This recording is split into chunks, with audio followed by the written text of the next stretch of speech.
NMC UK third party verification versus regulator verification. നിങ്ങൾ NMC registration ചെയ്യുന്ന ഒരു nurse ആണെങ്കിൽ തേർഡ് പാർട്ടി വെരിഫിക്കേഷൻ എന്തെന്നും റെഗുലേറ്റർ വെരിഫിക്കേഷൻ എന്തെന്നും തീർച്ചയായും അറിഞ്ഞിരിക്കണം. NMC ഫസ്റ്റ് സ്റ്റേജിൽ ആക്റ്റീവായിട്ടുള്ളൊരു നഴ്സിംഗ് രജിസ്ട്രേഷൻ അപ്ലോഡ് ചെയ്ത് കഴിഞ്ഞാൽ നോർമലായിട്ട് നടക്കുന്ന ഒരു പ്രോസസ്സാണ് തേർഡ് പാർട്ടി വെരിഫിക്കേഷൻ. നമ്മൾ ഏത് നഴ്സിംഗ് കൗൺസിലിൻ്റെ ആക്റ്റീവായിട്ടുള്ള രജിസ്ട്രേഷൻ സർട്ടിഫിക്കറ്റ് ആണോ അപ്ലോഡ് ചെയ്തത് ആ കൗൺസിലിലേക്ക് NMC ഒരു ഇമെയിൽ വെരിഫിക്കേഷൻ നടത്തും. ആ വെരിഫിക്കേഷനിൽ ചോദിക്കുന്ന ക്വസ്റ്റ്യൻസിന് കൗൺസിൽ റിപ്ലൈ കൊടുക്കുന്നതാണ് തേർഡ് പാർട്ടി വെരിഫിക്കേഷൻ.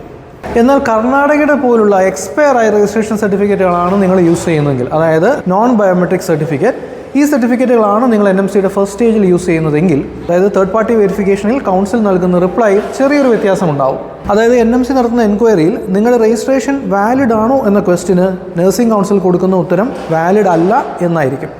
ഇങ്ങനെ വരുന്ന കേസുകളിൽ NMC നിങ്ങളോട് സെക്കൻഡ് സ്റ്റേജിൽ റെഗുലേറ്റർ വെരിഫിക്കേഷൻ ആവശ്യപ്പെടും. നിങ്ങൾ ഫസ്റ്റ് സ്റ്റേജിൽ ചെയ്ത പോലെ തന്നെ കൗൺസിലിൽ പേയ്മെൻറ്റ് ചെയ്ത് വീണ്ടും ഈ റെഗുലേറ്റർ വെരിഫിക്കേഷൻ ചെയ്യേണ്ടതാണ്. NMC രജിസ്ട്രേഷൻ്റെ കംപ്ലീറ്റ് അസിസ്റ്റൻസിനായി ഞങ്ങളെ കോൺടാക്റ്റ് ചെയ്യൂ. നുവേര വെരിഫിക്കേഷൻസ്.